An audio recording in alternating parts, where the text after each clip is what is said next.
Leo hii tarehe 23 nimeona kwamba tumunge mkono Mheshimiwa Rais Dr. Samia Suluhu Hassan kwa namna ambavyo ameleta watumishi katika wilaya yetu ya Namtumbo kwenye zile ajira. Siku zake 100 za Dr. Samia Suluhu Hassan aliahidi kuajiri watumishi wa afya takribani watumishi wa afya takribani 5,000 na watumishi wa elimu takribani 7,000.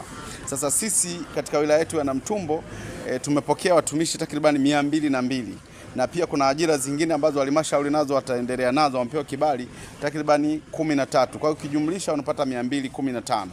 Kwa hiyo mimi kama mbunge wa jimbo la Namtumbo nimeona katika kumunga mkono Mheshimiwa Rais kwa kitu ambacho amekifanya siku zake 100 na mimi niweze kutoa magodoro takribani 215, lakini hapa yako 222. Haya magodoro 215 yanakwenda kuwanufaisha watumishi wapya wa wilaya hii ya Namtumbo ambao wamepangiwa kazi katika halmashauri hii ya Namtumbo.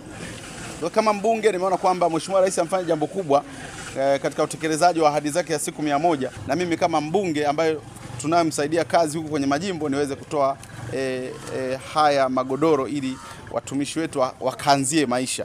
Kwa namna moja au nyingine na wapa morali kabisa wafanyakazi waende wakafanya kazi kwa moyo, wamuunge mkono Mheshimiwa Rais Dr. Samia Suluhu Hassan, kwa sababu hii ilikuwa ni ahadi yake ya siku 100 baada tu ya kuchaguliwa kuwa rais wa Jamhuri ya Muungano wa Tanzania ataweza kutoa ajira kama hizo. Jina langu naitwa Musa Mumina, ni kaimu mkurugenzi wa halmashauri ya wilaya ya Namtumbo.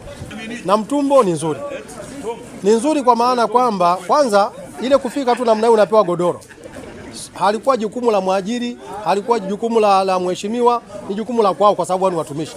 Lakini kupokelewa huku kunaonyesha kwamba watu wa Namtumbo ni wakarimu. Na ukarimu huu unaongozwa na mheshimiwa mbunge.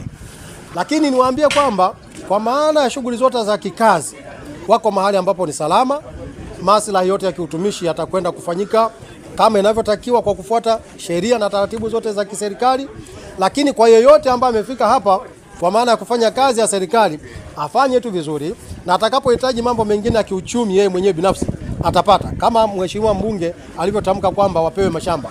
Maeneo bado tunayo, ndio kitu ambacho tunaweza kujivunia Namtumbo kwamba maeneo tunayo, mashamba watapata, na mwingine atajiongeza zaidi hata hizo na miaka 5 anaweza kupata zaidi ya hapo. Napenda kumpongeza mama yetu Dr. Samia Suluhu Hassan kwa kuweza kutuletea watumishi katika wilaya yetu ya Namtumbo.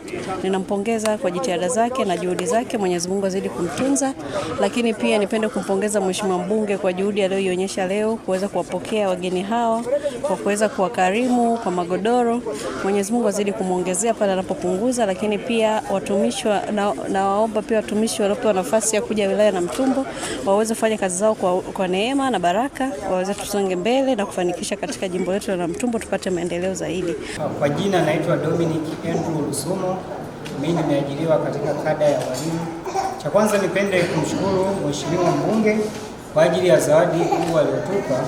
Maana ndio tulikuwa tunawaza tunaanzaje, lakini tayari suluhisho limeshapatikana. Vile pia tupende kumshukuru Mheshimiwa Rais Dr. Samia Suluhu Hassan kwa ajili ya kutupa ajira hizi. Alipotangaza wengi hawakuamini, lakini imekuja kutokea. Samia oye! Kwa majina naitwa Neema Ndosi, ni daktari. Tunapenda kushukuru Mheshimiwa mbunge pamoja na viongozi wote kwa kufikiria na kutusaidia kupata magodoro ya kuanzia maisha. Tunashukuru vile kwa ushirikiano wenu kuanzia tumefika mpaka muda na wakati huu. Tunaahidi tutakuwa pamoja katika kila hatua na tuzidi kuombeana.